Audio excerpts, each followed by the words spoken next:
Pennsylvania. In the black and gold, it'll be Colin Gaj.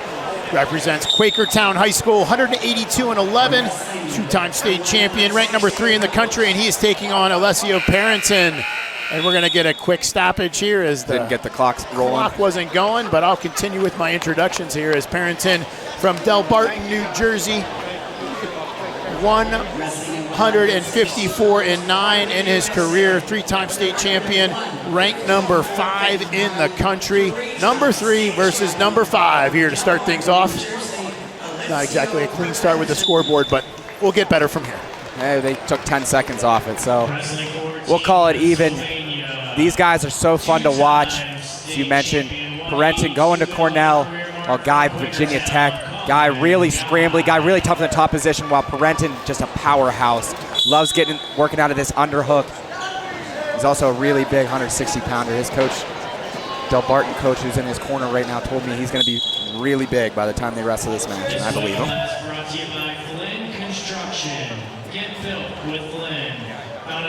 It was Colin Gaj wrestled at 152. Is that right, at the state championships this year? 160. He was 160, but he's not really a big 160. He said in the press conference earlier, doesn't like to cut weight, just wrestle whatever.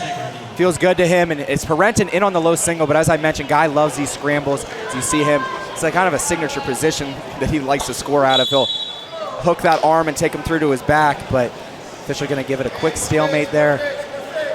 Probably a win there for Perentin. We're about a minute in here, no score in our opening bout of our all-star main event duel here. Another single leg for Perentin, looking to hook the bottom ankle, gets it hooked. As I mentioned, Gaj's not gonna bail out here though. He's comfortable with guys in on his legs. He's got the chest wrap. Perentin about to get the double leg though. Yeah, Gaj in some trouble, but as you mentioned, comfortable in these positions. Got to be mindful of giving up a non-controlled fall here, and that's what Perentin's going for. Guy's going to roll him through, though. Now going more traditional leg pass, back hook on the leg. Perentin close to a takedown, but Gaj wisely going to scoot himself out of bounds there. Yeah, and it's fun to watch these high-level scramblers, although they do need to change some of those tactics when they move on to the next level, as there is no neutral danger zone count here in high school, so you can kind of go to your own back when you're defending these shots, whereas at the NCAA level, you can't do that. You'll get a 3 count. You hold your opponent in that position for more than 3 seconds. It's a neutral danger zone takedown, and it's Perentin back in on the legs again of Gaj. Under 10 seconds to go. We'll see if it's enough time for him to finish. Gaj in the crotch lock. Now Gaj getting height here. Far ankle scramble for both guys, and we're going to end the first period scoreless. If things keep going this way, though, you got to believe Gaj's going to get hit for stalling. I believe that's 3 attacks Perentin was in that first period, and Gaj able to fend them off. Perentin going to go down to start the second period, and as I mentioned, Gaj really, really tough in top position. The Gaj, as well as being a Pennsylvania state champion, was an Escape the Rock champion, which is a tough in-season tournament late in January. Bonus his way through. You get a lot of those tough teams from the Jersey, Pennsylvania, Delaware, Maryland area, all heading to Escape the Rock. Caution there, I believe. Perentin underneath. Beat the whistle here. Going to start this time. Perentin up to his feet. So Gaj looks to ride it all. No really resistance given there by Gaj. He's going to give the escape to Perentin. Perentin takes a 1-0 lead early in the second. Another elbow pull in the head outside shot for Perentin. Yeah, another shot from Perentin. And looking to put him in danger here. He's got that elbow hook to Gaj. Gaj able to post on his hand. Now he's getting in position to score. Locked in the crotch. He's going to try to sit corner here. Perentin's got to keep that shoulder buried under the leg, but Gaj getting in better position, putting Perentin in danger for a moment. Perentin staying on that leg. No takedown awarded yet. As Gaj's getting close here. Shoulders beat of Perentin. Seems almost inevitable at this point with the ankle hook, but now a little bit better position for Perentin. Yeah, Perentin doing a good job in that position. Referee doing a good job of not giving up the points yet, I think. And there it is with the takedown. Finally got him broken down to that shoulder with that crossface. Yeah, I think that was good timing there on the takedown. And man, if you're Perentin, how frustrating must that be? You take off 4 or 5 really good shots, get in deep, and Gaj just ends up coming up with that opening takedown. Goes up 3-1, 50 seconds to go here in the second period. Now Gaj getting to his more conventional ride, slides the boot in. Perentin was able to clear it, but still bellied out. Perentin lost a match to another Pennsylvania wrestler this year at Beast of East Finals dropped a match to Melvin Miller in a really entertaining bout. Powerade. I'm sorry, Powerade. Yeah, Powerade finals. Yeah, that was at the time. Perentin was #1 in the country, and that was also for the team title at Powerade as well. Bishop McCourt ends up taking it over Del Barton. High 4 here for Guy, and he's got Perentin buried. As I mentioned, Guy just a really non-traditional guy, really hard guy to wrestle. You can put yourself in a lot of positions to score, and he's almost got the advantage there. Yeah, another tough wrestler from Pennsylvania heading down to Virginia Tech. They've been doing a really good job recruiting here in the Keystone State over the past couple years. End of the second period. Guy's choice to start the third. He's going to go down. You got to imagine Perentin probably just going to cut him right away, as he just had a word with his coach. I mentioned Virginia Tech doing a good job recruiting the state of Pennsylvania. Cornell traditionally has done a great job in the state of New Jersey. Got an amazing recruiting class. I believe 3 guys here for Cornell this weekend. Showing optional start to start the third period is Perentin. He's going to give himself a full period to get a takedown. Guy takes a 4-1 lead. And now it's Guy in on the shot. Low single coming out the back door. Guy's going to take his first attack of the match. See if he can duck that leg. Now it's Perentin trying to sit the corner. Guy's stepping over. A little bit of a weird spot here. Perentin still with the far ankle. Guy turning into it though. Going to go side headlock Merkel, and there's a takedown. Just like that, Guy's up 7-1. The minute and a half to go. I love the takedown called there initially. I like it to see him stretched out a little bit more, but either way, picked up the takedowns, up 7-1, and this is a little bit of surprising, at least to me. Guy's been able to win 2 key positions, and that's how he's come up with that 6-point lead about halfway through the third. Yeah, if you're Perentin here, you're almost wondering what the heck happened. I'm down by 6 now. Guy getting buried, getting that high 4 in. Slides in both legs. Guy, another one of Chance Marsteller, stellar trained athletes. Got 4 of them on Team USA. And it's hard to come back on a guy like Colin Gaj when he's got that lead, and it's so hard to score on. So hard to score on, so tough on top. Just very even harder stingy. to score when you're flattened out underneath. Yeah, with double boots in. Really frustrating guy to try to figure out here. We're going to get a stalemate with 40 seconds to go. Take a moment to thank the Washington County Tourism Promotion Agency, one of the sponsors here, along with Flynn Construction, Camp Deer Creek, and Cliff Keen Athletics. Cliff Keen, the world's leading manufacturer of wrestling and officials gear. And again, once again this year, just some really cool gear for the guys. Singlets, warm-ups, some bags, all sorts of good stuff. Some good-looking singlets this year from Cliff Keen. So thank you to those sponsors making this happen again. 51st annual Pittsburgh Wrestling Classic. Looking to roll through was Perentin. Now it's Guy down in on the single, just keeping that leg hooked with his foot. Doesn't even have his hands on the legs right now. Might be getting used to the old college drop down 3 count. Or 5 count, excuse me, you're right. I don't know what I'm thinking, 3 count. So 7 seconds to go to wrap things up in our first 160-pound matchup. Again, out of order here today, which I like. We're doing 160 to begin, and we're ending with 160, number 1 versus number 2 in the country. Yeah, we'll end with Colin Rath, Guy's teammate at Stellar Trained. Yeah, but we've got Colin Gaj, the number 3, taking care of business against the number 5 ranked wrestler in the country. Colin Gaj, your 7-1 winner for Team PA. Impressive performance there by Guy. Won a lot of key scrambles. Ranked number 1 in the country, Stillwater, Oklahoma, 153 and 3 in his career. Beats the whistle there, gets to the ankle right off the whistle. He's in position to score with this single leg elevated, gets the trip, and Lockett comes out early, firing with for a 3-0 lead. Yeah, the 4-time state champion from the state of Oklahoma, headed to Oklahoma State, wrestling for David Taylor. And he's grown up in Stillwater his whole life, and it was interesting hearing him talk about it in the press conference this morning about how just the energy around Stillwater is so different now ever since David Taylor, Thomas Gilman, Jimmy Kennedy, those new guys have come to town, and there's just a lot of buzz right now about Oklahoma State coming off a really impressive NCAA performance, finishing 3rd. Lockett gives the escape to Marlowe. And Marlowe, he was a late bump up here to the PA versus USA All-Star. He was slated to be in the Whippeal duel against New Jersey. Asher Cunningham pulled out, who was Bodie Marlowe's state finals opponent, who he fell to number 5 in the country, and now he, next man up, comes up here wrestling number 1 guy in the country, and he's in on a single leg with the near ankle for a moment. Was Lockett, then feeds him hips, now kind of going trick knee here. And man, if you're David Taylor, you like that potential dangerous call as Lockett's knee is getting real twisted up. What you don't probably like is Lockett put himself there. Yeah, we mentioned Lockett ranked number 1, Marlowe, significant underdog, but ranked number 6 in the country. That just tells you kind of what kind of wrestler Lockett is. Yeah, he got a couple wins last year at the Olympic trials as a high school junior. Just incredible talent here, and excited to see if he goes right away next year at Oklahoma State. Yeah, Lockett had a big win over Melvin Miller from Bishop McCourt at Ironman. Also was a duck under into the double leg for Lockett, looking to drive through, and he gets Marlowe to a hip. Going to extend the lead to 6-1 now with under 30 to go in the first. Yeah, Lockett was also impressive this year at Who's Number 1. I believe he took out Burton this year. Yeah, bumped up to 175. Yeah, took out Ryan Burton.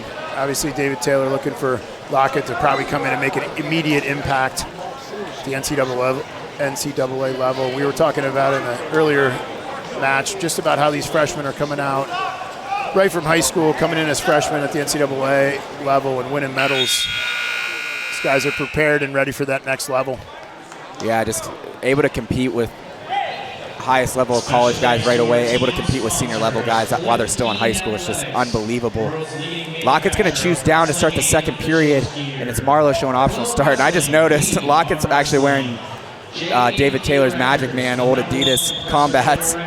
Talking a lot about David Taylor. Rumor has it he's in the building tonight. Yeah, that's what I hear. Our insider, Jeff Upson from PA Power Wrestling. According to Jeff. Yeah. Don't know how much you can trust that guy, though. Yeah. Another shot by Marlowe, looking to pull himself in, head outside. With the near ankle is Lockett, looking to slide off and go drag. Now pulls himself in on a single leg himself, does Lockett, keeping that toe inbounds. And it's Marlowe kind of stretching out, hits the gym floor with his toe. And we mentioned the ongoing recruiting battles with Oklahoma State and Penn State, and David Taylor's here, so sure enough, who else is in the building tonight? Word has it, Cale Sanderson is also in town here at Peters Township High School. So some big names in the sport of wrestling always here at the Pittsburgh Wrestling Classic, but this year seems just like it cranked it up just a little bit in these recruiting wars. Yeah, the portal is hot right now. These recruits in high school just don't want to miss out on senior guys and making sure they're happy with their choice. So college coaching, it's a full-time job and a half. Yeah, Oklahoma State has a good representation here at the Pittsburgh Wrestling Classic this year. 5 guys have committed to wrestle for the Cowboys. Shot by Marlowe. Now Lockett's able to snap it down, gets the go behind. And we mentioned Lockett going to Oklahoma State. Marlowe, a pit commit. Pit with also 5 guys wrestling here in this event tonight. They had 3 in the Whippeal All-Stars, including Shepard Turk, who's going to Pitt to play football, but he's going to Pitt. 1 for New Jersey, Carson Walsh, and then Marlowe, the only guy on the PA team, headed to Pitt next year. Marlowe, he was 3rd and 2nd in his junior and senior years at the Pennsylvania State Tournament AAA class. Really made some big jumps, just progression year over year throughout high school. Started out and wasn't even a state qualifier, didn't place in the region. He qualified for the state tournament, fell in the blood round, then was 3rd, and then finished 2nd this year to Asher Cunningham. Lockett's looking for the ride out with a 10-1 lead. Talking about jumping levels too. I know Cunningham's not wrestling here, but man, he looked impressive at the state tournament this year. Got to call the AAA finals, and yeah, he was just kind of running through people this year. Yeah, he's very impressive to watch, and he's another guy who's just evolved throughout his high school career. Just made jumps each year, year over year, and also just size-wise, he's a big guy now, big 172-pounder. It's like we need Kleenex as a title sponsor next, I guess. Lockett needs a nose blow right now. Trying to blow his nose here as he has that 9-point lead, getting ready to start the 3rd period. So started off with a quick shot right away. He's kind of built on that. He's comfortable 10-1 lead. Looking for bonus for Team USA as they trail Pennsylvania by 3. Lockett showing optional start. kind of baiting him into a near side cradle. Marlowe was ready for it though, caught the hand, able to get his escape to make it 10-2. Pennsylvania All-Stars are 2-0 on the day in dual meets. Shot by Lockett, gets a little extended, but able to pull himself in backside. Shin whizzer for Marlowe, but Lockett elevates it on the near hip. Limp knee by Marlowe, but Lockett's able to follow. Picks up another takedown to go up 13-2. Mentioned Pennsylvania 2-0. The girls took out New Jersey in the opening round match. Very exciting. And then the Whippeal All-Stars, southwestern corner of the state of Pennsylvania, took on the best from New Jersey and came out on top for the second year in a row. Pennsylvania All-Star team trying to make it 3-0 on the day for Pennsylvania wrestlers, taking on the best from around the country once again. Pittsburgh Wrestling Classic. Now for Marlowe, like I can really appreciate that he's going out to battle this dude. He's not slowing down, continuing to fire off attacks, and it's Lockett that just keeps firing off re-attacks off his. You got to appreciate Lockett's, or Marlowe said earlier in the press conference that he knew he was an underdog in this one, but he was just happy to get the opportunity, and he wanted to show himself here and see what he's made of, is, I believe was his exact quote. Yeah, you just want to see the kids come out here and compete, and sometimes, yeah, when you know you're an underdog, things start going down and kind of pack it in, but you like to see here Marlowe competing well for the Team Pennsylvania as he wraps up his scholastic career. Wow, nice re-attack there for Lockett. Gets in on the single leg once again. So started to think Lockett might be fading a little bit. He's starting to back up a little bit, but able to get in on another re-attack. And a limp arm out, gets a nice big trip. Gets the takedown now. He's got the Navy. Just a 1 count. 16-3 the score. A 13-point lead for Lockett, so an escape takedown is not going to be enough for it.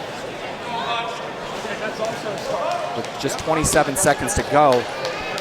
Looking over his coaches, trying to decide what to do here. You'd need at least 2 takedowns or a takedown to near fall. He's going to cut Marlowe right away. See Coach Zoe, guy that's been around Oklahoma State for a while now. Helps out with their RTC. Been working with Lockett for years now. Nice, another single leg for Marlowe. Looking to go backside, back in on that trick knee for Lockett. Both ankles for Marlowe. Far ankle for Lockett. Looking to turn in is Marlowe. Close to the takedown. But Lockett's able to roll it through. No, they are going to award the takedown. Oh. Man, that was a close call, and that's going to be for the technical fall as well. So tech fall for Ladarian Lockett. Oh, wait, I'm an idiot. I was saying he's going to need more than a takedown. I wasn't paying attention to the score. But either way, tech fall here for Ladarian Lockett. He is 173-31. He was a state champ this year in the AAA division. He is taking on Lane Ford from Benedict College Prep in Virginia, 127-14. He was a 3-time state champion in one of those divisions in Virginia, ranked number 4 in the country. I joke, but seriously, come on, Virginia. What do you have, like 12 state titles, 12 divisions or something crazy? 12, maybe 12 too. I don't even know if that's true. I think it's 6, but either way, it's ridiculous. But Ford, not ridiculous. He's a great wrestler. Yeah, wow, goes 2-on-1 to that far pick. Now Morrison currently not ranked, but a state champion and a really good wrestler. Looking to dive to that far ankle, but not able to get it. Ford's going to come up with a takedown. These two actually met at the Ironman back in December, or excuse me, the Powerade back in December. Trojan Wars, I believe it was. Trojan Wars. Oh yeah, okay. I'm it was wrong on both. Just keep naming every. I'll get it eventually. But it was a 1-0 win for Lane Ford. So this one already opening up different than that match. Able to pick up a takedown early here was Ford. I asked both these guys in the press conference. They took anything away from that match. They said, no, not really. I just know it's going to be a hard match. I was back in December. Both of them kind of reiterated the same things. Like, I'm a lot different guy now than I was then, and believed in themselves to get it done here. But it's Ford coming out early, now riding tough on the edge.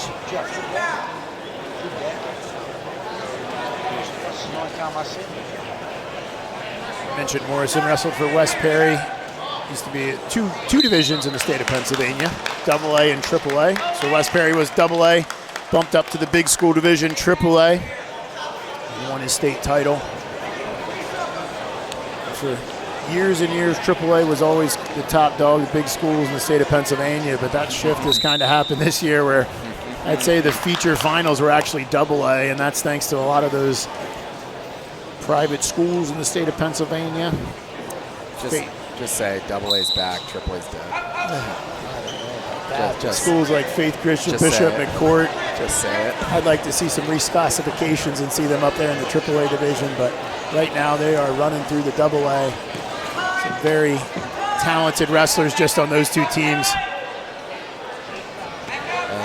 AAA, you'll definitely get the depth, and just in all seriousness, there's always that battle, AAA, AA guys, but AAA, you definitely have a lot more depth of quality guys, but this year the AA, and probably the top three at each weight class, I'd say AA was the better division than AAA, but again, that's just thanks to some of those big-time schools in the AA. I mean, Faith Christian, I think, had like 8 finalists this year, wasn't it, or something ridiculous? With 11 in the semis. 11 semifinalists, so just some crazy powerful teams there. Some of the best teams in the country in the state of Pennsylvania there in the AA division. Ford was able to get that ride out in the first period. He goes down to start the second, leading 3-0. Morrison, a tough rider, but Ford gonna be able to pick up a reversal.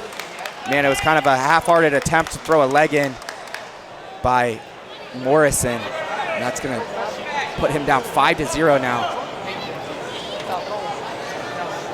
Kind of interesting, we have another Wyoming commit, and Ford trying to create those recruiting pathways in the state of Pennsylvania through the Shaw brothers.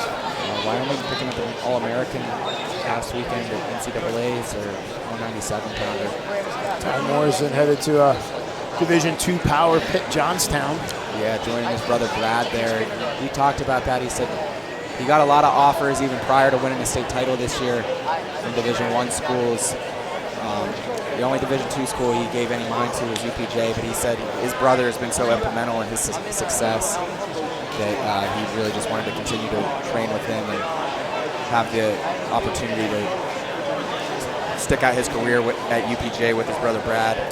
Yeah, I mean, not trying to anticipate the future at all, but there has been a history of guys going to UPJ and then moving on to somewhere else. But as you mentioned, though, Morrison mentioned trying to be with his brother in training there. So we'll see what happens. But like you said, Pitt Johnstown got a nice recruit coming to them in the fall.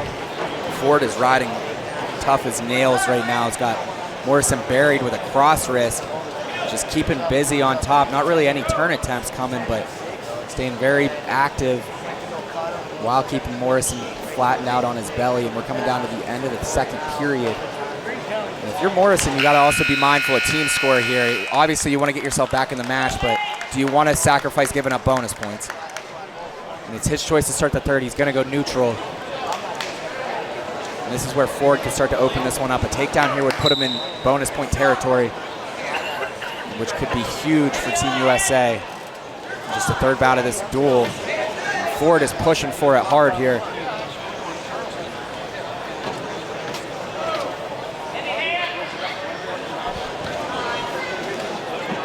Take a second to thank our sponsors, Confluence Financial Partners, Wealth Management, focusing on maximizing your life and legacy. So thanks to G&D Erectors, the #1 compressor building erector in the tri-state area. Thanks to General Fabricating Services, we deliver on the difficult on a daily basis. 2-on-1 for Morrison is looking to go to the single leg as Ford kind of limped out of there. Now it's Ford looking to take a 2-on-1 to a single. Morrison able to square, now takes a shot from space as Morrison, a nice re-attack by Ford, catches him with the underhook, goes to that far pick, and now straight to the near fall for Ford. Official holding 2. It's gonna make it a 10-0 lead for Lane Ford with just a minute to go. Yeah, so he's taking a close match and kind of blown it open. Now we're in major decision territory and see if we can put any more points on the board with under a minute to go here in the third period. Yeah, this went from a 1-0 win for Ford in December to now 10-0. Just crazy adjustment here on this one for Ford. Morrison not able to make the necessary adjustments himself. Pick up some huge bonus points here, possibly. Team USA is there's another roll by Morrison looking for the reversal. Great follow by Ford. Got to see Ford a few times this year at both Beast of the East and Ironman, and he was a finalist of both those tournaments. Fell in the finals to Adam Waters in both, and Adam Waters, obviously one of the best guys in the country. But he had some impressive performances, and Wyoming is getting a good one here with Lane Ford. Yeah, nice job by Lane Ford. He's going to pick up the 10-0 win for Team USA, and that's going to make it 9-3 in favor of Team USA after 3 bouts. Probably not how you drew it up if you were a Pennsylvania fan, but still got a lot of wrestling to go. Still 9 bouts to go. With Angelo Posada from Poway, California, ranked number 3 in the country. He is nice re-attack by Johnson. 52-9 and a 2-time champ, but yeah, Johnson explosive. Tries to finish this attack, keeping that shoulder buried. Crotch lock for Posada. Posada in the press conference talked about last year he was 170 pounds. Said he put on 30 pounds in a month, or in like 5-6 weeks, just trying to bulk, and got himself up to 215 pounds, where he's having the most success of his entire high school career right now. Currently ranked number 3 in the country. And just doing a really nice job of elevating that foot right now of Johnson. So he's not only just grabbing the ankle, he's lifting it up in the air. And I think that's so effective in that defensive position. A lot of guys will grab the ankle, but they don't elevate it. And when you elevate that ankle, it just really shifts the weight onto the head. Makes it really tough to finish. We understand wrestling builds character, accountability, and the will to win. Muncie, Muncie. That's the school he's from. Johnson, very explosive, really good football player. Ran for 3,015 yards this year, which is... I couldn't imagine trying to tackle that guy. And scored 48 touchdowns. Johnson kind of feeling out his hip there. Looks like he's going to go on injury time. Yeah, working through some kind of a hip problem there. We'll go ahead and take a quick commercial break, and we'll be back with the rest of the action here at 215 pounds.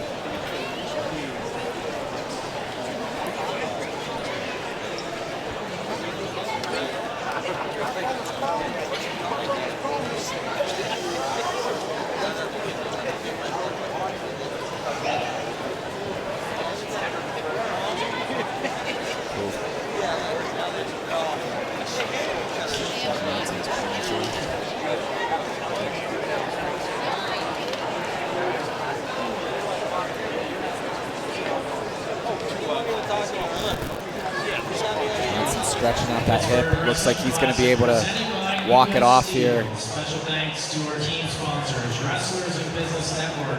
Probably a little hip cramp, get a little tightness in there once you get in some weird positions. But we're back to action here. No score. 50 seconds to go in the first period. Providing the best coverage in the Keystone State. Oh, go ahead. Posada mentioned just going to stay local in the state of California, headed to Stanford, in on the shot. Johnson able to defend. Johnson headed to Oklahoma State. As I mentioned, one of 5 Oklahoma State wrestlers competing here this evening. Johnson was committed somewhere else. I can't remember where he was committed before making the flip to Oklahoma State, but he talked about that in the press conference. He said once David Taylor made the move to Oklahoma State, and it's Johnson looking to defend here as Posada got a nice bite on that ankle, trying to put Johnson in danger. 10 seconds to go in the first. Johnson with the crotch lock. Posada looking to get this non-control fall. Johnson's going to be able to fight it off, it looks like. And that'll do for the first period. No score after 1, but as I was saying, Johnson said once David Taylor made the move to Oklahoma State, he felt that was the best place for him to go. He called up David, and they were able to make it work. Johnson's choice to start the second. He's going to go down.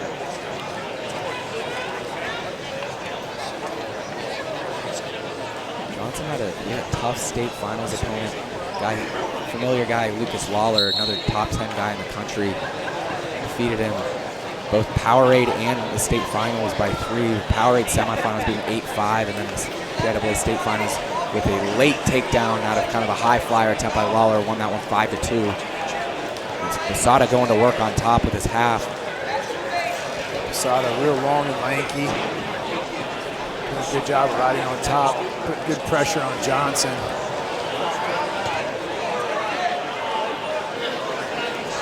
Does a nice job riding the half. Tries to suck him back. Johnson's on the foot. We'll see if he can get out of that crab ride situation and get his escape. That's where it's always interesting to see the guys that go up in weight, like big jumps in weight classes, how they're able to adjust to things like mat wrestling. Posada, what helps him, as you mentioned, this length. And it's Johnson looking to kick in. Nice job kicking back center to get that escape. Yeah, he's going to get that escape. Gets on the board 1-0 halfway through the second period, and we'll see what we got from our feet. Remember Johnson, I keep saying that. Muncie High School. I just like that name, I'll be honest with you. Kind of the opposite. Fired off, a shot right off the whistle. Wasn't able to turn it into a takedown, but we'll see what he can do here with 35 seconds to go in the second period. Team USA on top of Pennsylvania, 9-3. Fourth bout of 12 on the evening. Nice, another re-attack here for Johnson. Back in on this head outside shot. Got to keep this shoulder buried. It's Posada going crotch lock. He's probably thinking about slipping that shoulder, sitting corner. Time's going to be a bit of a factor as we have 15 seconds here in the period. Johnson adjusting that shoulder, just trying to keep it buried in that hip. Far ankle for Posada, and it looks like that's how we're going to end this period. Posada showing off this defense here when Johnson's gotten to this attack twice now. Posada's choice going to go down to start the third.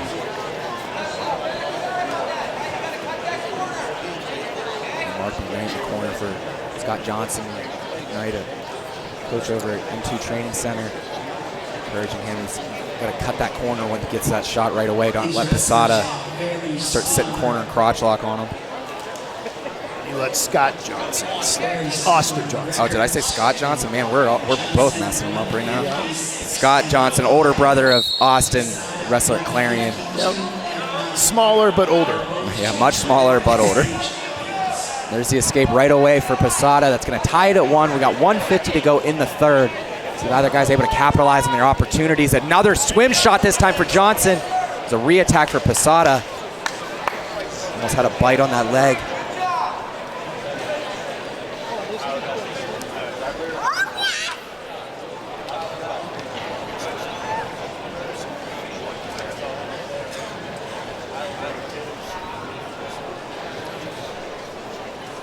Austin Johnson, a Fargo medalist, and time of year where guys start switching over to freestyle. This will probably be the last folk style match for most of these guys as they get ready to start competing for Fargo medals, world team spots.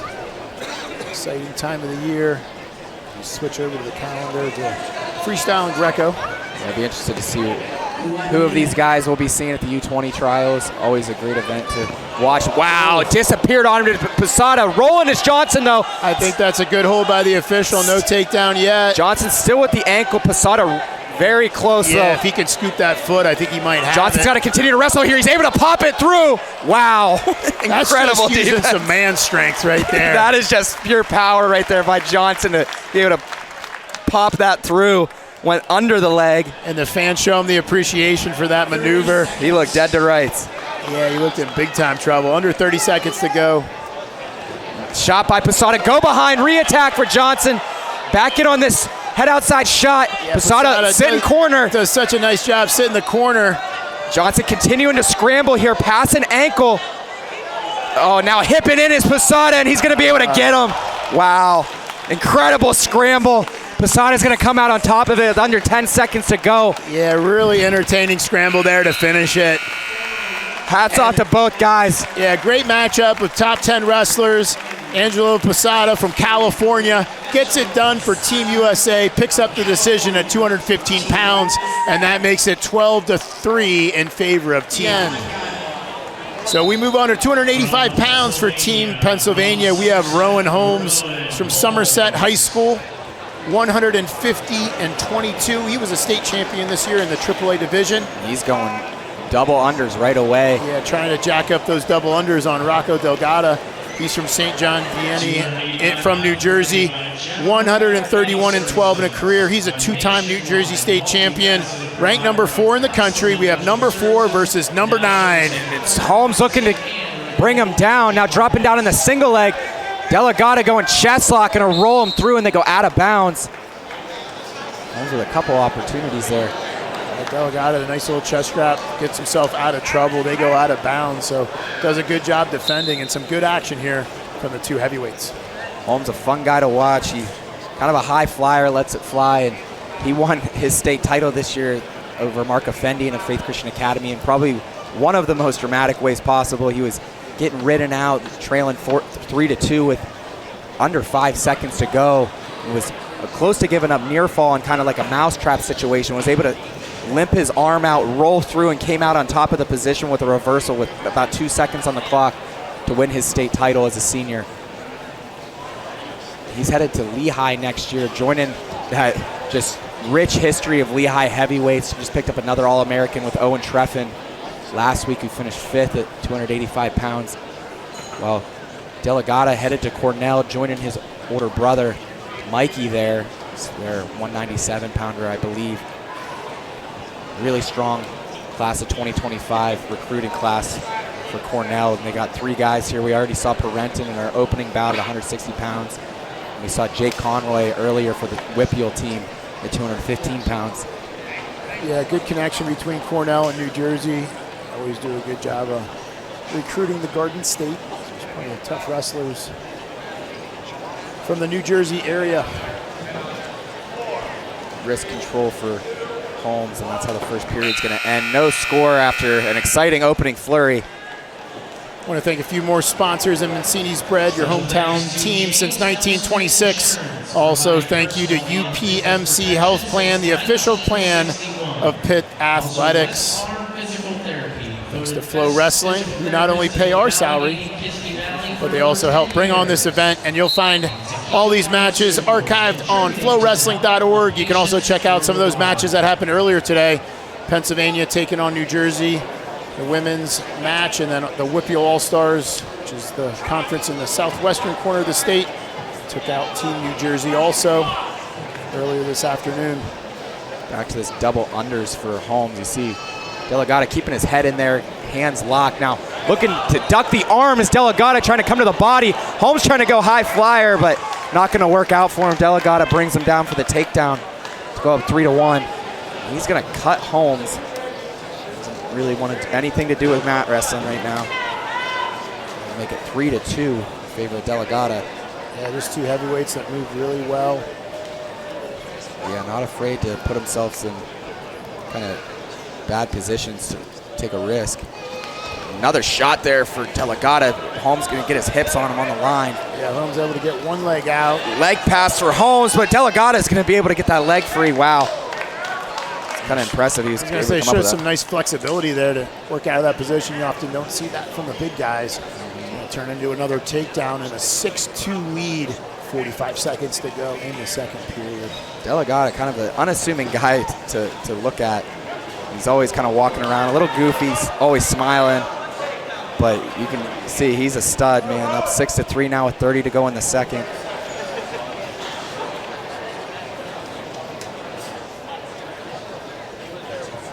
Left side hook for Holmes, they clear out. You can tell Delgado not really worried about giving up those underhooks. Seems pretty comfortable in there with an overhook. Yeah, short time here to go in the second period. The Delgado's choice to start the third. Just if he goes down, he seemed pretty indifferent to mat wrestling so far in this match. And he looks to his corner. He wanted to go neutral. They're telling him he's going down. Come on. He's like, I don't want to. See if Holmes can get something going on top here. Claw spiral off the whistle. Quad pod for Delgado up to his feet. Holmes drops down to the ankle. Look for the trip. Delgado just kind of bails out there. Doesn't want to get taken down to his back.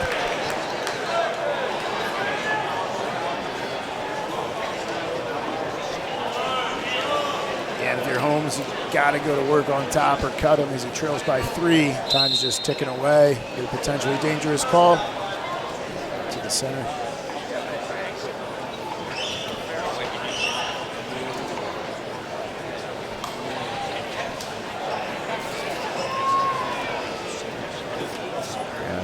The awkwardness here was if you were to give up this escape down by 4, you're going to need more than a takedown to get yourself back in the match. So Continue to work on top here, cross body ride as he slides that right boot in.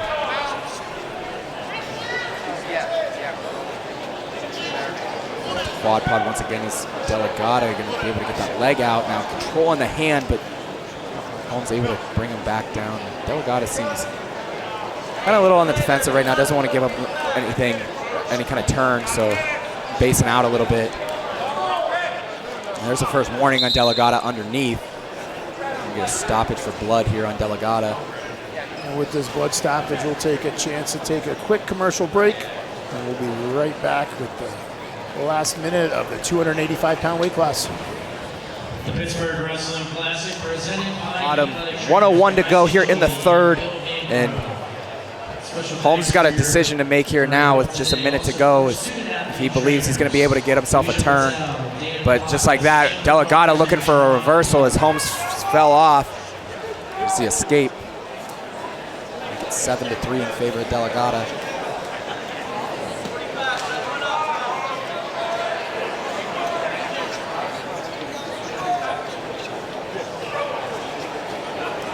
Look at Gage Botero, who we'll see next at 121 pounds, pacing back and forth, getting ready to represent Team PA.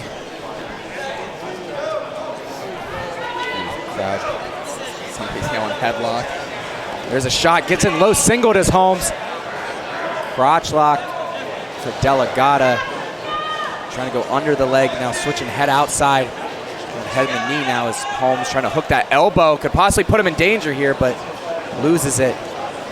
Just 5 seconds to go. And time's going to tick down, and that's going to end it here at 285 pounds. Another win for Team USA.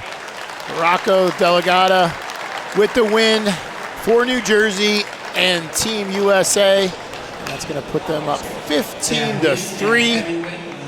This will be the halfway point, number 6 in the bout order of 12, representing Team Pennsylvania, Gage Botero. He's from Faith Christian Academy, 157-23 on his career. He's a state champion from Pennsylvania.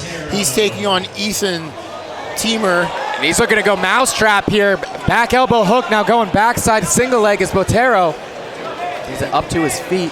Teamer trying to defend. Ethan Teamer from St. Edward, Ohio, 148-17 in his career. He's a state champion from Ohio, ranked number 12 in the country. So 12 versus 9. Botero passes the leg, trying to build height out the back. Far ankle for Tamar, now rolls it through himself. Botero knee getting in a bad spot. Fisher right on top of it, going to stop it. These two hit at the Escape the Rock in the consolation semis. I believe it was an 8-4 win for Gage Botero.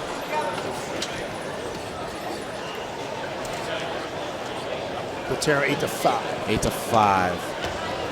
Close enough. You know, I could have let that go. Single leg for Tamar, and this is Botero's like best position here, going Jonesy tilt. You see him hit it a lot in some big matches, and he's getting close to getting that wrist caught underneath. You know Tamar is ready for that. We've seen Botero hit that in some big moments, including at the state tournament on multiple occasions.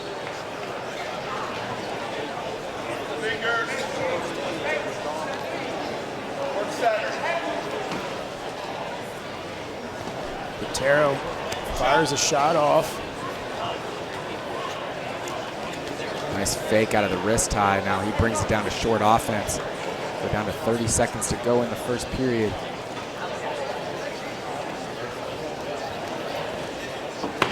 It's interesting, the press conference, Botero talking about Faith Christian Academy, how they're a relatively new team, but obviously one of the most dominant in the country. Finished the year #1 in the country after taking out Bishop. We're back to action on our feet. 18 seconds to go in the period. Botero, right attack, short time in the first. Headed to a scoreless first period. As I was saying before the break, Botero talking about how Faith Christian Academy, relatively young team, and he was their first ever state champion. Not a whole lot of rich history, but really taking over the country pretty quickly here in the last few years. While Tamar competed at St. Ed's High School, probably the richest history in all of high school wrestling out there in Cleveland, Ohio. So just an interesting dynamic between these two. Botero's going to go down to start the second period. Official's going to take that one. No caution issued. Botero, Fargo champion. Time to thank one of our sponsors, PA USA Wrestling, fostering national and international wrestling in Pennsylvania. Take advantage of those freestyle chances as Botero takes a chance but gets himself really extended. Starting to build up now. Followed up the escape with that extended high crotch, and it's Tamar that's trying to break that lock. Botero has gotten flattened out on his belly.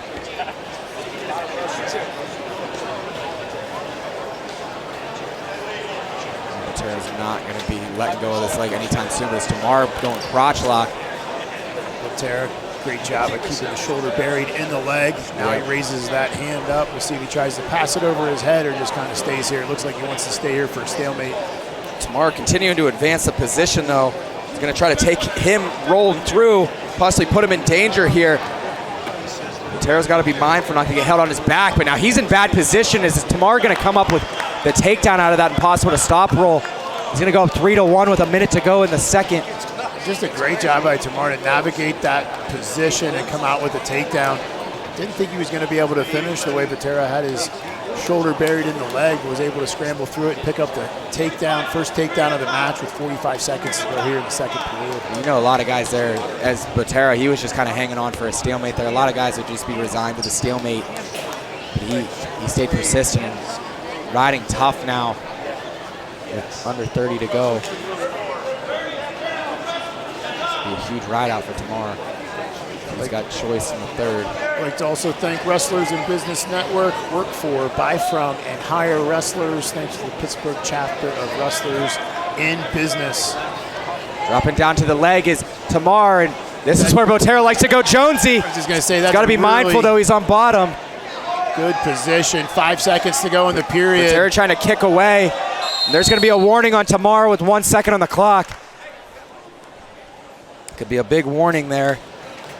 Could come into play later, but you take that warning to get the ride out here.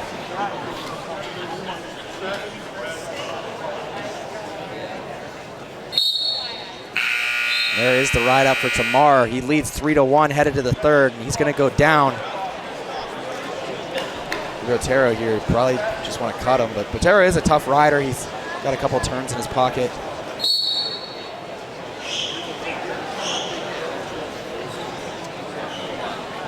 Botero has the far tricep, just threatening the crossface cradle. Doing a nice job hipping over with the figure four high up on the leg. Another stoppage for blood here.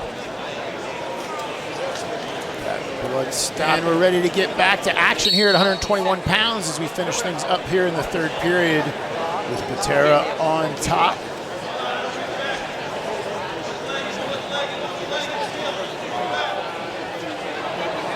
Botero attacking far side, trying to force a cradle.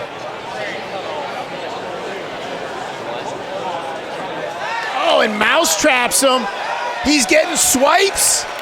He's got at least two. That's going to tie the match up. Referee holding two, and then we got a potentially dangerous. Botero definitely didn't like that potentially dangerous call, but he'll pick up 2 back points, and that's going to make it 3-3. So sneaky, quick mousetrap situation, picks up 2 near fall, and we've got ourselves a tie match. Botero's got a lot of tricks. That was tricky. Yeah, he's got a lot of tricks, and I'm interested to see if he commits to this ride out now. Keep in mind, Tamar does have that stall warning. So even if he were to pick up this escape, Botero could force a stall warning in the neutral position. But you see now he's trying to bring Tamar back. Nice trip. Weird tangled up position, but nice little inside trip from Botero. Now he's just looking to throw like inside leg. Not the best position for Botero here. Not sure why he kind of forces, but gets the inside leg in finally. Under 30 seconds to go, and Botero now is absolutely committed to this ride. He's got a very unconventional ride here. It's kind of a side headlock with the inside leg in, but now going spladle. Tamar has to bail out there. Goes to his belly. Can't go mousetrap and split on the same. That would be incredible. In the same period to win the match. So we'll end regulation 3-3. Great effort here by Botero to force sudden victory. Yeah, we'll put 1 minute on the clock, and Team Pennsylvania definitely needs a win here. Kind of stop that momentum from Team USA, who's rattled off 4 straight wins. Yeah, this is some much needed momentum here for Pennsylvania. It's almost a must win. Team USA is kind of taking the wind out of the sails here thus far. There's a shot by Tamar, wrist control by Botero. It's wrist control for Tamar. Now Botero pulls him into front headlock, looking to go to this go behind, blocking the arm with his near knee, and that was a quick stoppage. As it looked like State of Pennsylvania and Allegheny Crane Rental. Let's get ready to finish up this match at 121. We've got 30 seconds remaining in overtime before we head to rideouts. Tomorrow with the double nose plugs, that's no fun for trying to breathe, especially this late in the match when you're already tired. Botero not really firing here as Tamar tries to shoot off that snap. For Botero, you're probably all right with this going to with tiebreakers, as he's shown his ability in the top position. Also Tamar with that stall warning. So probably edge Botero here headed to tiebreakers. We'll go to 2 30-second tiebreakers. Both guys will get choice. And they will continue to wrestle throughout the 30-second period. The score is still tied after these 2 30-second periods. We'll go to an ultimate tiebreaker where it will be Botero's choice as he scored the first point. Tomorrow's going to go down first. Botero's going to look to ride once again. So we'll wrestle the full 30-second period, and then Botero will get his choice in the next 30 seconds, as long as he doesn't pin, nobody pins it. Fair. We're an incredible tech somehow. That would be incredible. Leg slides in for Botero. Side headlock. He's in a good position to ride now. Starting to stretch out Tamar. Yeah, this is, if you're a high school wrestler, what position Quick do they? stalemate. I like the stalemate though. He's a side, head, and arm, and that's exactly why you get a 5 count at the college level. Yep, that's because fair. it's a stall ride. Yes, ask absolutely. Perry from Oklahoma State. Yep. Circa 2003, Perry. I think. You know, it's tough to come out of that position, so I think that was a correct stall. Oh, man. I'm sorry. Tamar's in decent position here if he's able to circle out. Botero just hold him on by one arm. Yeah, Botero does a really nice job with his knee. Kept the knee in there really tight. Didn't give up any kind of escape or reversal, so rode out the period. And as you mentioned, Botero with the advantage, it appears, from on Mat Wrestling. Tamar with a stall warning, so he can't afford to give one up here by dropping to an ankle or something. He gets a breakdown right away. Tamar were to get a ride out here, we would go to the ultimate tiebreaker. As I mentioned, it would be Botero's choice as he put up the first point in the second period. So it would be interesting to see what he would do then. Up to his feet is Botero. He's got short time, 5 seconds to go. Down to the leg is Tamar, trying to kick away is Botero. And Tamar's going to be able to hold on. Botero's choice in ultimate tiebreaker now. I think this is a tough choice. I'd probably go top. Coaches are looking at each other. If I'm him, I'm probably going top since he doesn't have a stall warning. You could tell they couldn't quite decide. Botero, I think he kind of was thinking top, and his coaches agreed. His coach told him drive him forward, break him down forward. Tough choice. Botero goes to side headlock right away. Yeah, he goes far side headlock. But that is such a tough position to get out of when you're at bottom, and Botero has no stall calls yet. So. Yeah, so it's going to be hard to beat Botero in this position. But Tamar looking for a reversal. Now it looks like Botero slid that left boot in, getting him stretched out. He's in great position to ride out now with under 10 seconds to go. Yeah, and you see why you get that automatic 5 count at the college level. Botero takes advantage. He stopped it again. And we stopped it for blood. Easy crowd. So they let him bleed for a while. They'll let it go. Yeah, you love more ability to let it ride, but that'll end the match, and that'll end the Team USA streak of 4 in a row. So Gage Botero from Faith Christian Academy gets it done, wins it in overtime. Is from Walnut, California. Ramirez is 182-7, a 2-time California state champion. Ramirez ranked number 7 in the country. Desmond ranked number 2.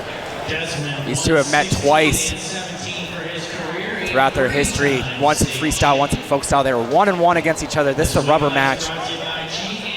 Talked to them in the press conference, asked if they take anything away from those matches or if they give any, it was actually if they had any thoughts about this kind of being the opening up of the Penn State versus Oklahoma State rivalry in the high school level, as Desmond gets in on a head outside shot. Ramirez trying to lock in the crotch. Desmond doing a nice job protecting his ankles, looking to go backside. Had the double, but nice defense there by Ramirez, able to get his hips back. But yeah, incredible defense from Ramirez, shutting down Desmond initially. Looked dead to rights there. Yeah, not giving him the opening takedown as we're halfway through the first period.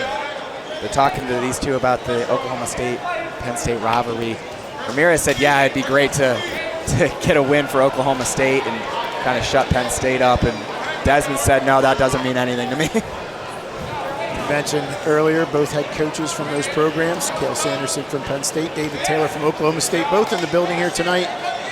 51st annual Pittsburgh Wrestling Classic. Again, I'm Tim Rice alongside Mason Lindemuth. Happy to be here once again for some great wrestling action. Top guys from around the country versus some of the top seniors from the state of Pennsylvania. Both wrestlers trading attacks as we move toward the out of bounds. Re-attack there by Ramirez on the line, but Desmond's able to fight it off with that underhook.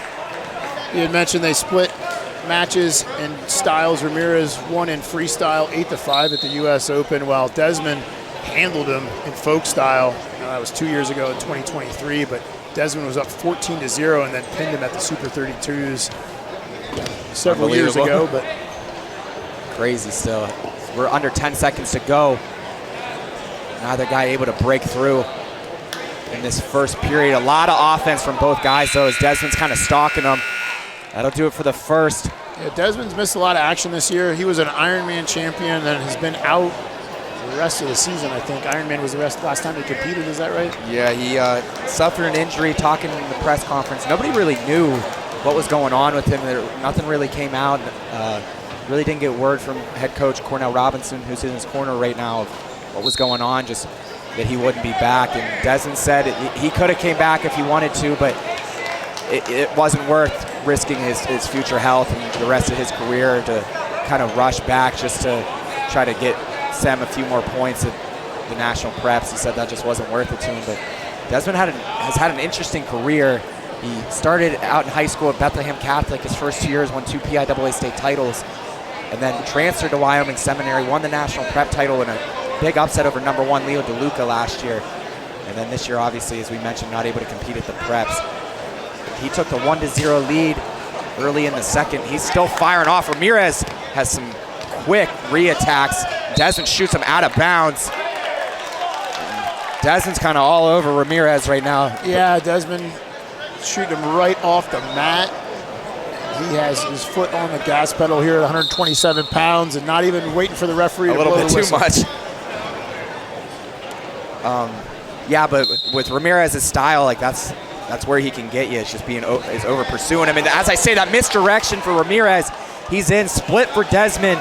Yeah, Desmond goes right to the splits. Now he works in a crotch lock. It's kind of like a reverse lock in the crotch, so it's not the most effective. And Ramirez is going to pick up the double leg. And as I said, just over pursuing Ramirez isn't probably the way to go. Yeah, Ramirez able to throw the leg in. Desmond doesn't want to stand up here because the referee would stop it for potentially dangerous. Again, another little rule change, rule difference in high school. That's both feet come off the mat for the top guy. They stop it. Yep, stop it for potentially dangerous. But Desmond was wise, waited for Ramirez to put that back foot down, gets his escape to make it 3-2 now. The match has felt like he's been in control of Ramirez, just stinging him with that takedown. Yeah, Desmond just once again pursuing and pursuing. We'll see how long it is till we see a stall call, and there it is. And Desmond definitely worked for that one. He's got the underhook on the left side. Short time here in the second period. We'll see if he can get some points. Looking to go dresser dump. Don't see that one too often. I'm interested to see what Ramirez does in the third, because Desmond is a freaking hammer on top. It just looks painful to watch on top. Ramirez, some good fakes, had Desmond a little bit off balance to end the second period. Go to the third, and we'll see what Ramirez chooses. Into his corner. really thinking about this one is You think Ramirez. this is He's going to go something neutral. Yeah, you think this is something they would talk about before the match, but kind of uncertain of what they wanted to do. Has the 1-point lead. And that's where it changes. You got the lead, there's no need to go underneath, versus if it was 0-0, 1-0 right now, then you almost don't have a choice unless you really believe you're going to get yourself a takedown. Yeah, you got to be careful if you're Ramirez. You do have that 1-point lead, but that stall warning that he picked up at the end of the second. Desmond's not going to stop counting. I was just going to say, you're not going to slow Desmond down.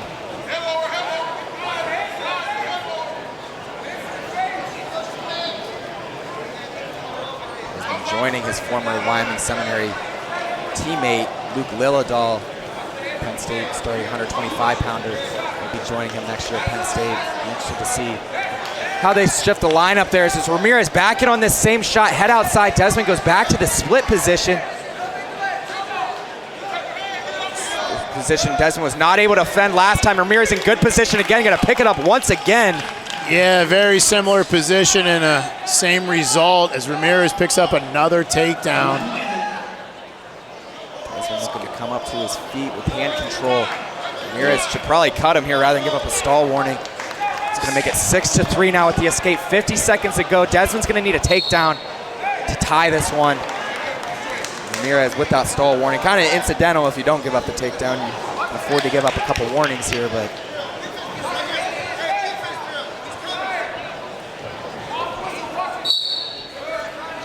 Desmond coming right off the whistle. Probably going to see another warning here, and there it is on Ramirez. That's going to make it 6-4 in favor of Ramirez. Yeah, so now a takedown is going to put him in the lead. And he's evading hard right now. Hit a little slide by to keep himself off the ref's back, or the ref off his back, excuse me. Desmond catches an underhook off this extended shot by Ramirez, but they go out of bounds with 23 to go.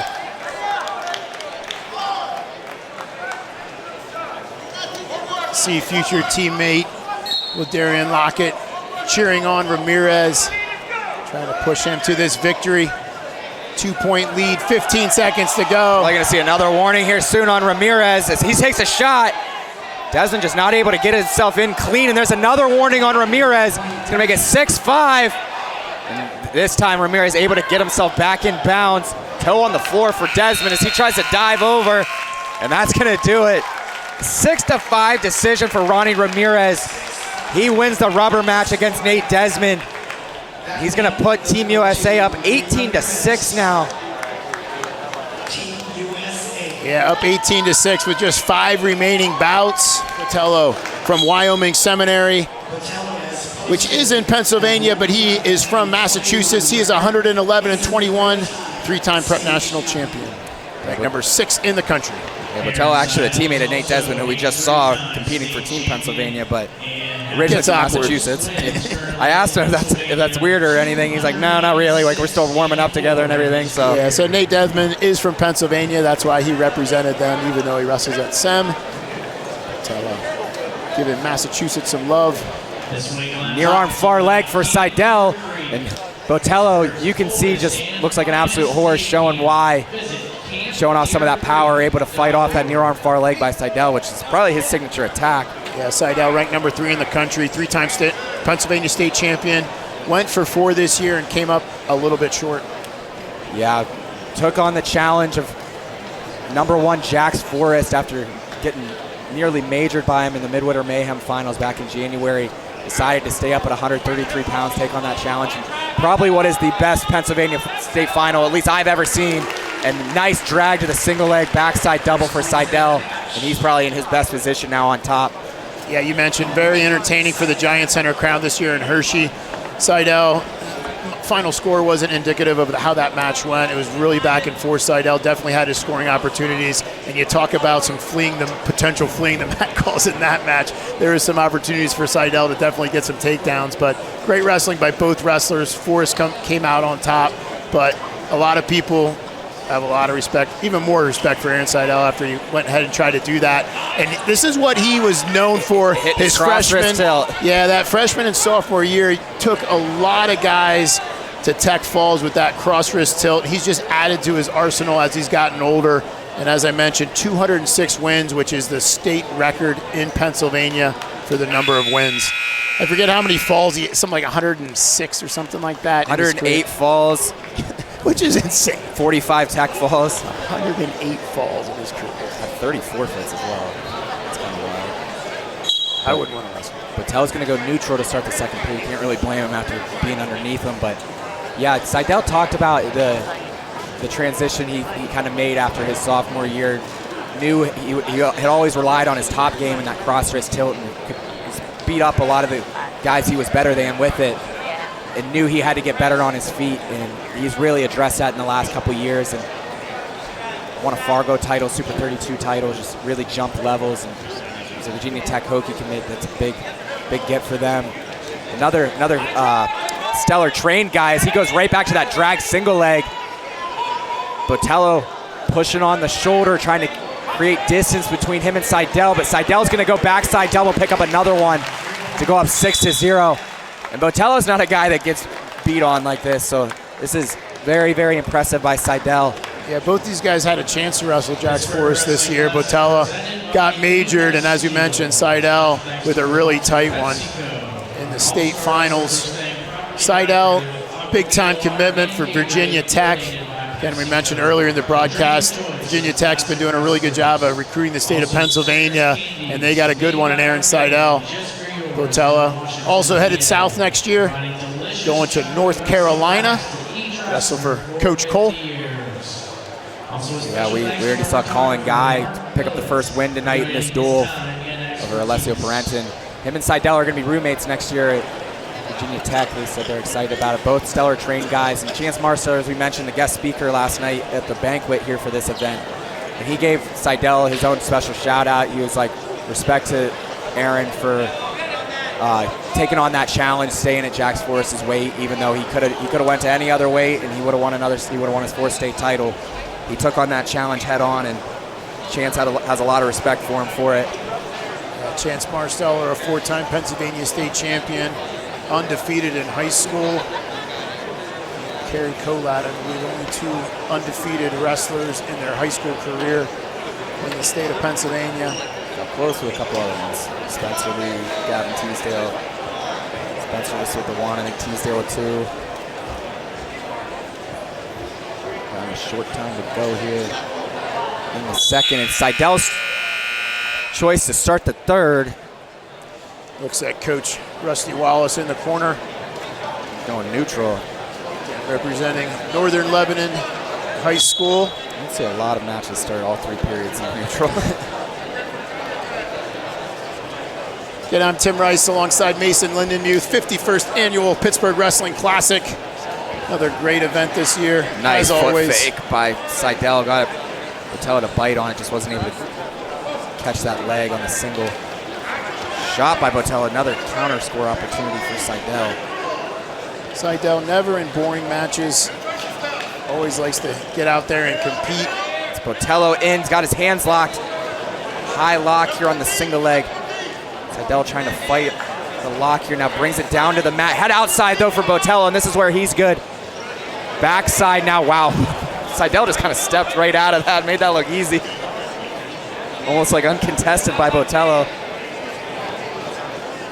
Seidel using his underhook, trying to push for this major decision. Could be some big bonus points for Team Pennsylvania if he were to pick up another takedown. Goes single leg, then drag the other side. Man, that was impressive. It's gonna put him up 9-0, under a minute to go. Yeah, we talk about alumni of the Pittsburgh Wrestling Classic doing well at the NCAA tournament. I'm sure these guys are going to follow in that tradition. This year, out of the 20 NCAA finalists, 8 of them wrestle in the Pittsburgh Wrestling Classic. You got to think we might see one of these guys on the podium next year. NCAA championships out in Cleveland, Ohio. I would bet a good amount of money one of these guys, at least one of these guys will be on the podium next year. Looking to go cartwheel over was Botello. Seidel able to just stuff him. Gets to a bar, breaks Botello down flat. See if he pushes for more points here. Try to rip the arm off here to Botello. Just an impressive performance from the all-time wins leader in the state of Pennsylvania.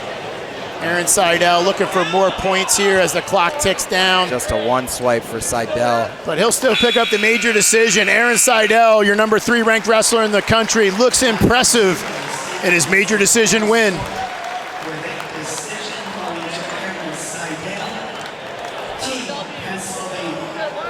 Probably one of the greatest Pennsylvania wrestlers ever. Right there, so good way to end his career.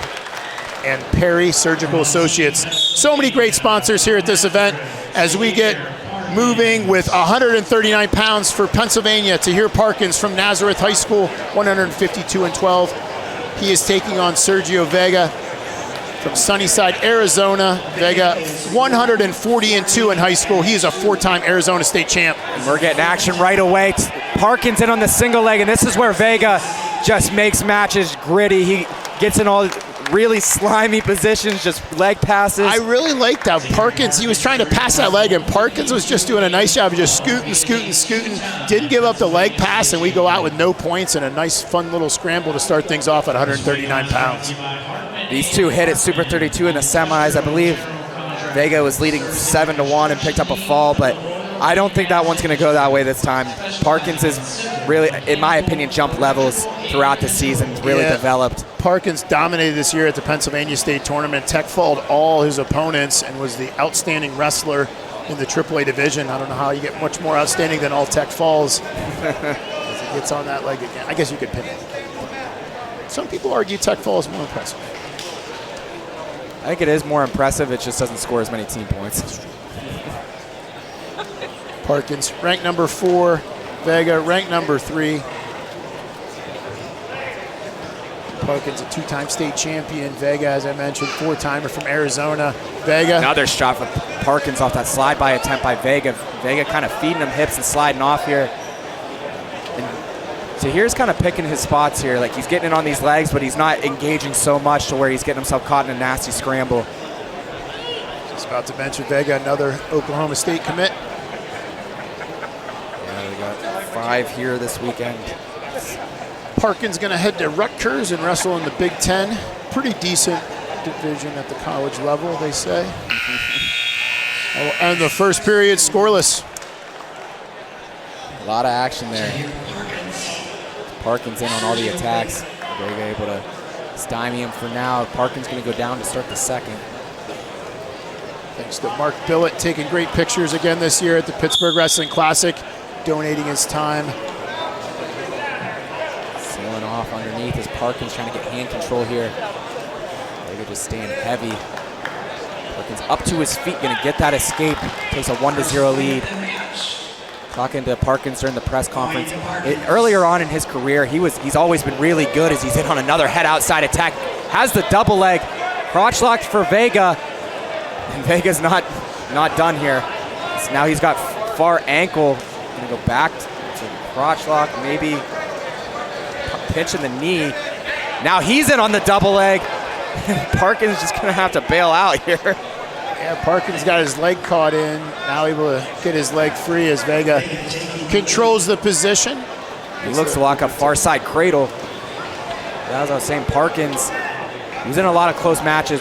He said what really made the difference for him is, oh my God, Vega's taking him to his back in this cradle, and he's close to a fall. Got over a minute to work for it. Yeah, Parkins in big trouble, obviously. He's going to at least give up for near fall, but he's in trouble getting pinned as Vega's got that thing slapped on tight. And Parkins going to be able to get out of it. Man, that must have been so close. We didn't have the angle on it, but just like that, Vega goes up 7-1. Right after I said I don't think it's going to go that way. Yeah, Vega's been talking Parkins jumping levels. He was a Super 32, finished 3rd at Super 32. But Vega has wins at Who's Number 1, Fargo, Super 32. He's lost to Bo Bassett, but gave him a battle. Super 32, actually. U.S. Open, was it? Yes, U.S. Open last year. And at one point, I think he was leading against Bassett, ended up losing 15-3, I believe was the final score in that one. But Vega, obviously a big-time top recruit for Coach Taylor down at Oklahoma State. Yeah, and for Vega, he was always a guy who was always good, but really never broke through until 2 years ago at Super 32, beat Ben DeVito in the semifinals. That's what really put him on the map. He said he always used to wrestle the guy's name or the guy's ranking. He gets another counter pick there. If you're Parkins so close to getting that takedown, would have made it 5-7, and instead giving up that takedown at the end of the period, a 10-2 lead for Vega. Unbelievable. It was 0-0 after the first, now 10-2 headed to the third, and we got Vega going down. Just mentioned, Parkins just got done tech falling his way through the AAA division in Pennsylvania, which is not easy to do, but Vega just a little bit at a different level, taking care of business. 4-time state champion from Arizona. He was talking about his scrambling. Guys always ask him, like, how do you describe your style, or like, what did you just do? And he's like, I don't even know. It's just kind of like instinctual. I kind of just throw stuff at the wall and see what works. All the stuff he does, it looks intentional, but he says it's just kind of feel and putting yourself in weird positions all the time. You're going to come up with points. Guys aren't used to being put in uncomfortable positions like that. And he earns his escape. He's dang close to another takedown, but they go out of bounds at 127 to go in the third. We mentioned Super 32, where Vega pinned Parkins earlier this year. He had also had a nice win over another Pennsylvania stud, Dalton Perry. Vega beat Perry 18-5 in the Super 32 final. So he goes that cross pick with the foot. Another takedown, 14-2, and man, this is outstanding wrestler worthy here. Yeah, Vega's just taking down another stud from the state of Pennsylvania. Parkins in on another single leg. As a Pennsylvania resident myself, I don't love that. Don't love it, but it is impressive. I do respect it. And he gets another takedown as Parkins just kind of bailed on that one. It's 17-3. One more takedown would do it here for Vega. I think Parkins just kind of in shock right now. Things are just started falling apart for him later on in this match. One way than the other for Vega. Man, Vega's going to be He's kind of handing Parkin his leg there. Vega's going to be fun to watch next year at the next level. He's unbelievable, He man. can catch ankles from anywhere. Parkins looking to pass leg. He's just going to bail out. It's a 20-4 technical fall for Sergio Vega over to here Parkins. That might be our OW, I think, for Team USA. That was impressive. I agree. He's got a big smile on his face. Him and Tahir showing some respect to one another.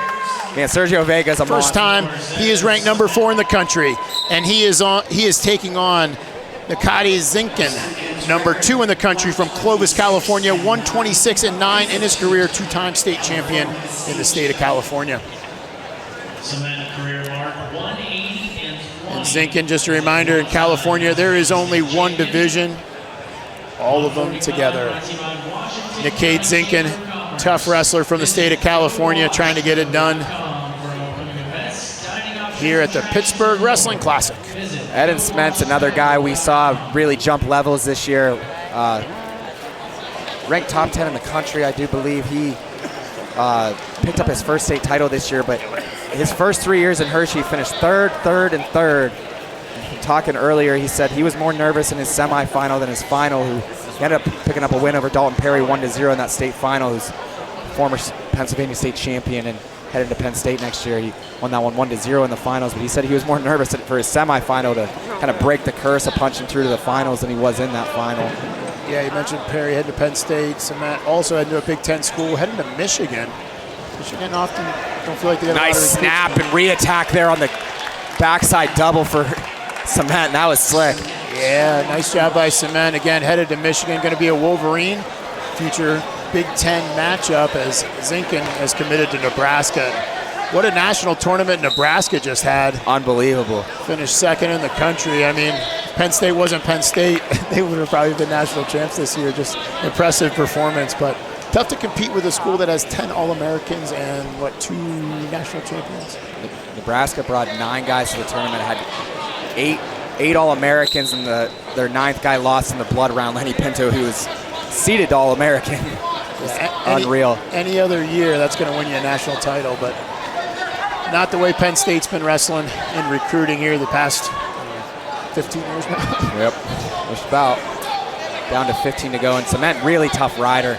I actually got the opportunity to sit with Nikati Zinkin's dad and grandfather and his coach, Adam Terapelli, last night at the banquet, and it was a good time. They really passionate about wrestling, huge supporters of Nikati and everything he does, and they're excited for him at the next level in Nebraska.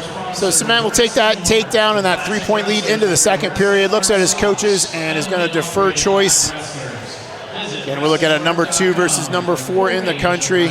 Cement really tough in the top position. We saw it end in that first period, so Nikati going back down is an interesting choice here. You know Cement's going to be committed to this ride.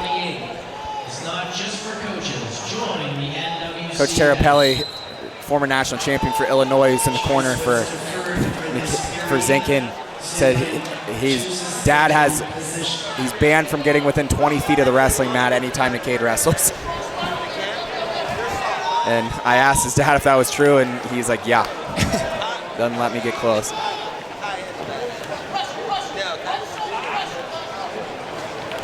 Back to this tough ride for Cement. This time going hands-free up to his feet is Zinkin, trying to block with that toe, and he's able to clear out for his escape. Cut it to 3-1. Cement, another stellar trained guy, as you see Coach Marsteller in the corner cheering him on. We have our last stellar trained guy coming up with Colin Rath in the final bout. Coach Marsteller just doing a great job with his club team and stellar train. He's quickly become one of the top clubs in the state of Pennsylvania. Say stellar trained M2 and Young Guns. Yeah, that's the big three for sure in Pennsylvania. Kind of interesting too. Stellar now Eastern Pennsylvania, M2 Central, and Young Guns Western. So they kind of cover the entire state. So many options for these young wrestlers to take advantage of, and I mean that's exactly why you've been seeing so much success from younger wrestlers at the national level when they get to college. These guys are used to wrestling top competition, prepared to. Nice fake by Cement, almost got himself in on a double leg. Now going duck under Zinkin. Cement counters, but Zinkin still wrestling here, going leg pass. And great job by Zinkin. I thought he was going to give up that takedown, but able to pass the legs. Yeah, it looks like Cement kind of stopped wrestling there. It looked like if he would have just elevated those legs, brought him up off the mat, he would have been able to put weight back to pick up that takedown. But as you mentioned, great battle there by Zinkin. So we get a stalemate with 11 seconds to go in the second period. And great job by both wrestlers just staying in it and battling.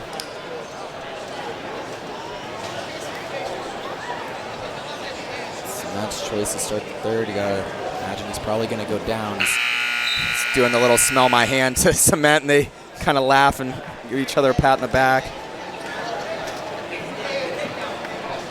Cement gonna go down to start the third. Coach Terapelli telling Zinkin it's up to him what he wants to do here. If he wants to try to ride for a little bit and then cut him, or cut him right away.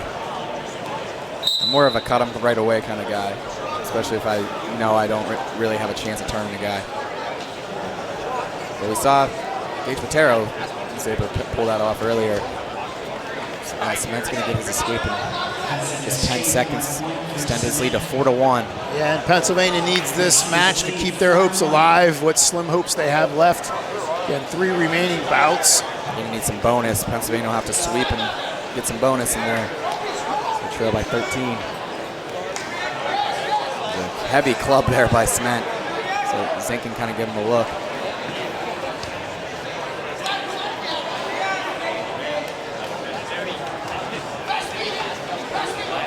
Cement tough to score on, good at slowing things down. So with that 4-1 lead, I think it's got to start picking up his offense. You'd think right now with about a minute to go in the third period. Yeah, Cement is really hard to get to, and his quick feet. He can get a little chippy too. He'll give you some clubs to keep you honest. Zinkin pursuing. Cement kind of taking the line, keeping himself in bounds.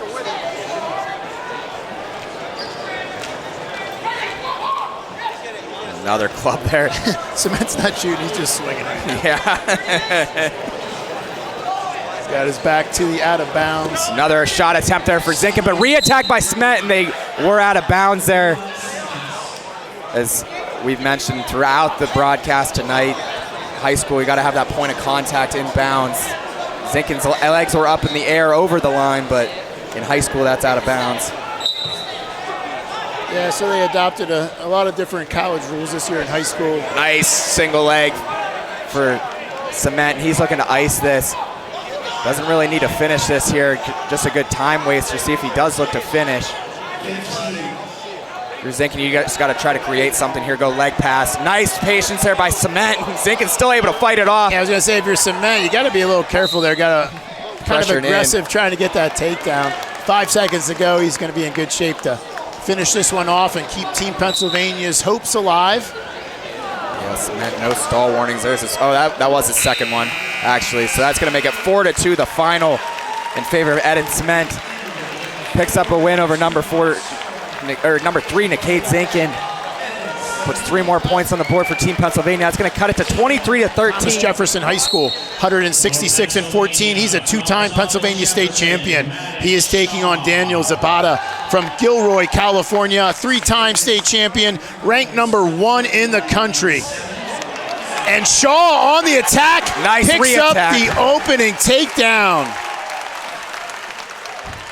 Zepeda caught off guard and gives up the opening takedown right away. Wow, looking for kind of a reversal there as he was pinching the elbow with Zepeda.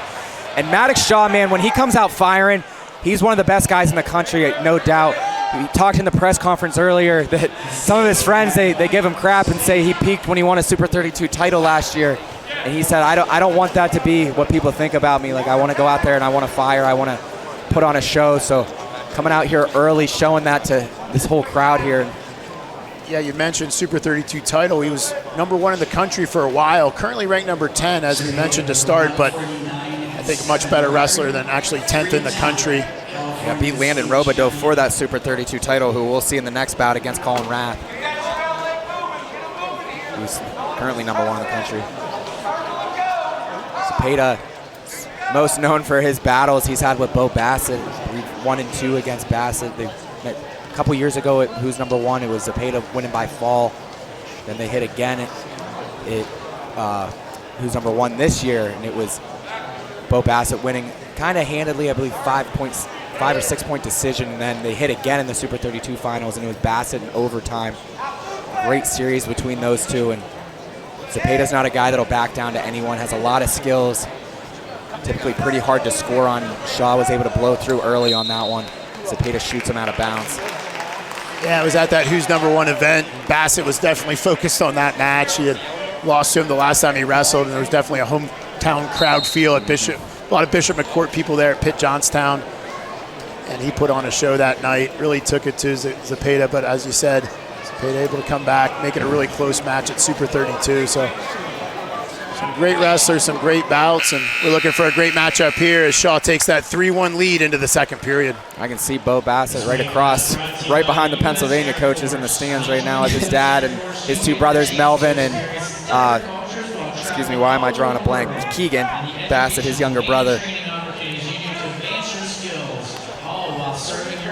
Shaw's choice to start the second. He's going to go down. I want to thank some of our sponsors, Sarah's Candies, family made for over 50 years, along with McGrogan's Tap Room and Big Fellas.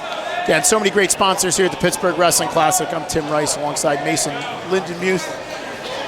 Some great action here. We got this match. Another shot by Shaw. Goes double to single. Head inside, see if he can do anything. Now coming out the back door. Grabbing ankles is Zepeda.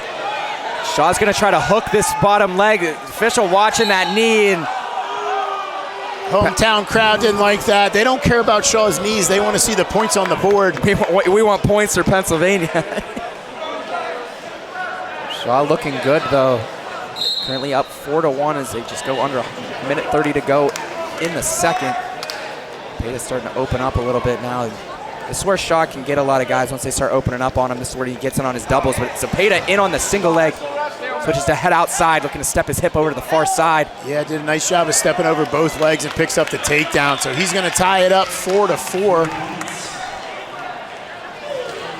See how committed he is to this ride. Not very, as he cuts Shaw right away with a minute to go in the second. Yeah, I think mat wrestling would be favored to Shaw. For sure. See, as the match moves on, if that plays any role, both guys have a takedown on each other. So Zepeda kind of settling in now to the match, starting to control the pace a little bit as he's got Shaw over on the edge, getting his fakes going.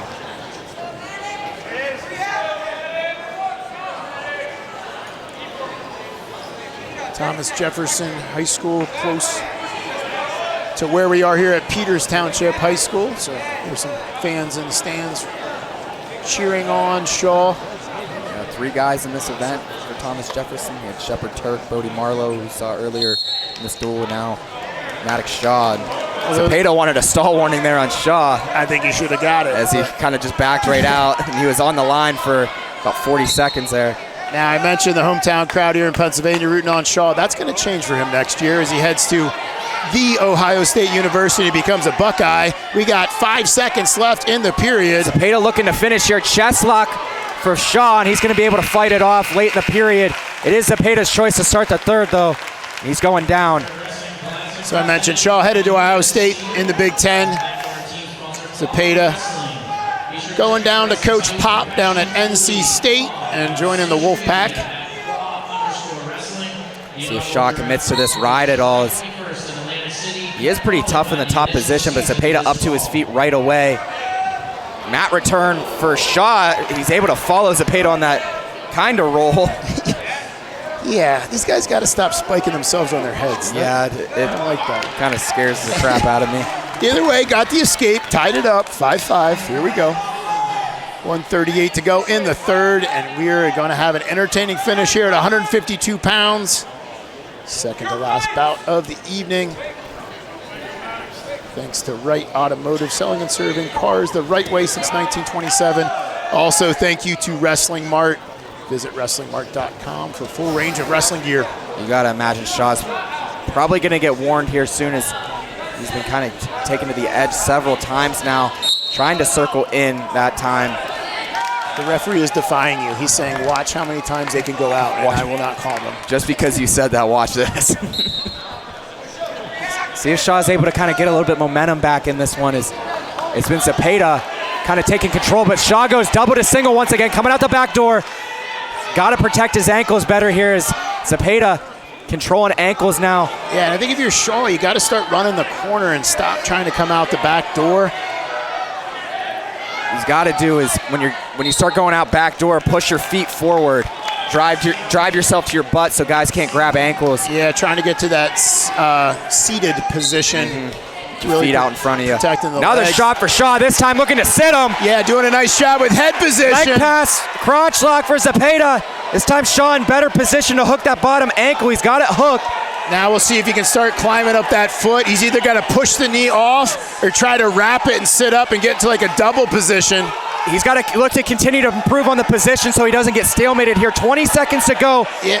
Zepeda dropping down to more of the knee now, but Shaw pops his head. Close to the takedown for Shaw. And they're going to award it for Shaw. 10 seconds to go. Crowd's going crazy. Huge takedown for Shaw at the end. Under 10 seconds. He's going to win it. The hometown boy, Maddox Shaw. He's getting a standing ovation. He's fired up. Maddox cheers.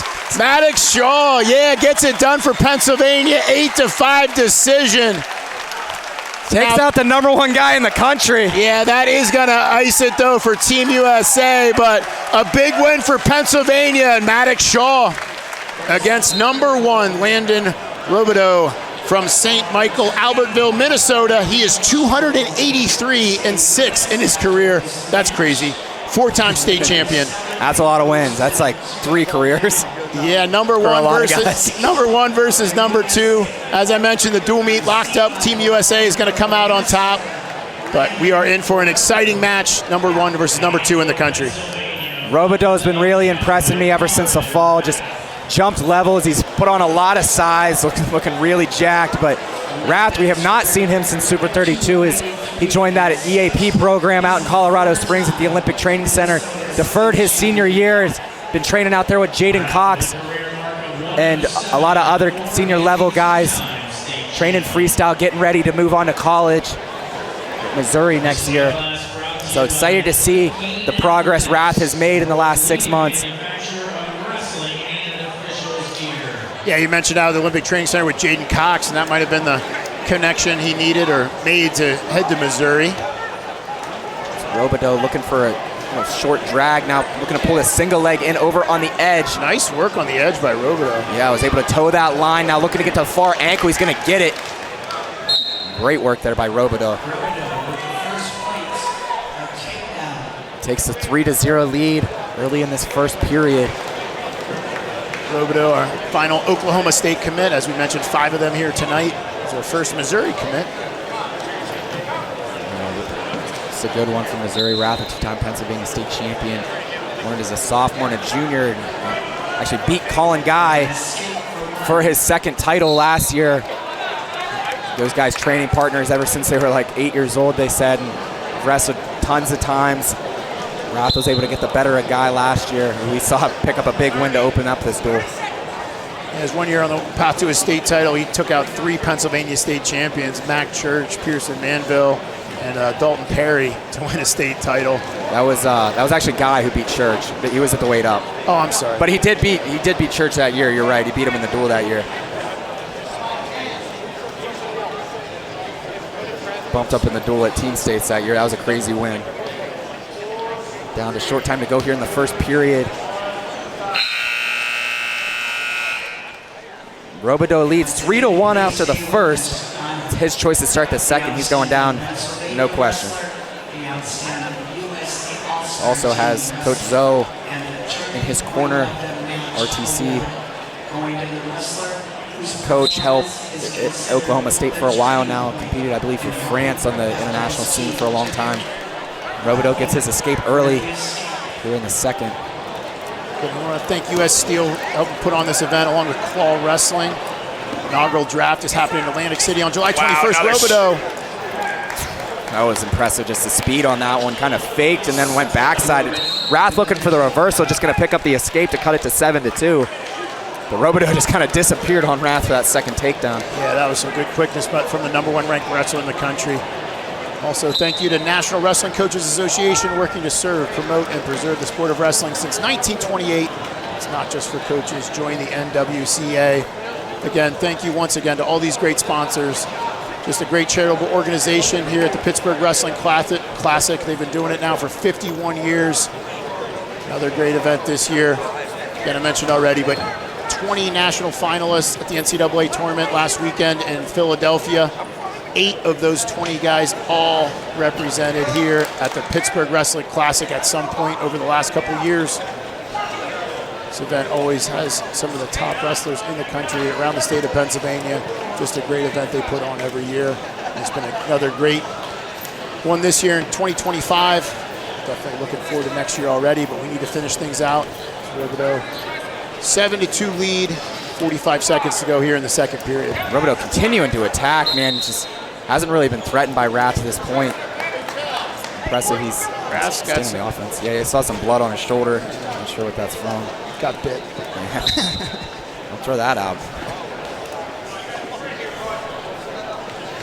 Again, I'm Tim Rice along with Mason Lindenmuth. Happy to be here again. Some great wrestling. You can always go back and watch these matches again. There were some good ones tonight. And we had the Whippeal All-Stars take out Team New Jersey earlier. Girls from Pennsylvania also beat Team New Jersey. And all those matches archived on FloWrestling.org. Down to the final 10 here. To be honest, I didn't expect this match to go this way. Me neither. I didn't know what Rath really was since we haven't seen him in a long time, but I know Robideau's been jumping levels like crazy recently. I got to watch him in the warm-ups yesterday wrestling with Ladarian Lockett, who we saw was just so impressive earlier on in this duel. And him and Lockett were just going back and forth, just blasting through each other, like actually getting some good goes, and it was really fun to watch. We'll go ahead and take it. Something happened, and that's got to start now in the third period. Up to his feet right away. I haven't seen Robideau fight too much for these rides, and he's going to give Rath another escape at 7-3. Robideau continuing to take ground here. I agree. I didn't really expect him to kind of overwhelm Rath like this as Rath's starting to get his fakes going. And this is just another amazing get for Oklahoma State. So I believe Robideau were to win this, they went undefeated on the night. Not a bad night for the Cowboys. Probably not many coming in the foreseeable future either. Actually, sorry, Austin Johnson did fall late in his bout. There's a shot by Rath. Robideau able to slide off as they go out of bounds. We got some more blood on Robideau's arm, but they're going to let it slide for now.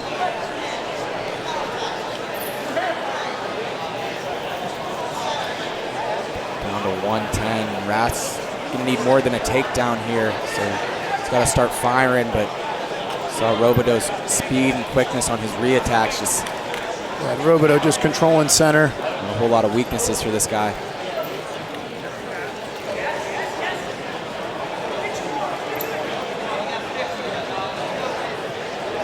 And that's really getting Robideau to bite on these fakes. Just hasn't been able to capitalize on them.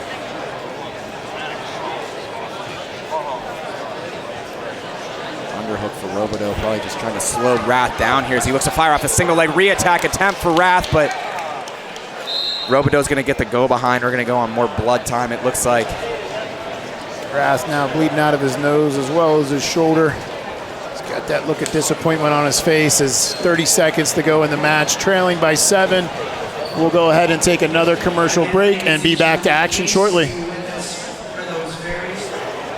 So Wrath is cleaned up, and he is going to get set underneath for the last 30 seconds of the match and of the dual meet. Robideau showing optional start. He's going to push for the major now, 10-4 with 24 seconds to go. And both these guys going after it hard here late. Yeah, Wrath doesn't want to give up that major. They didn't put the other escape point up for Wrath, but he gets in on a high crotch and looks to switch head inside. Should be 10-4 for Wrath.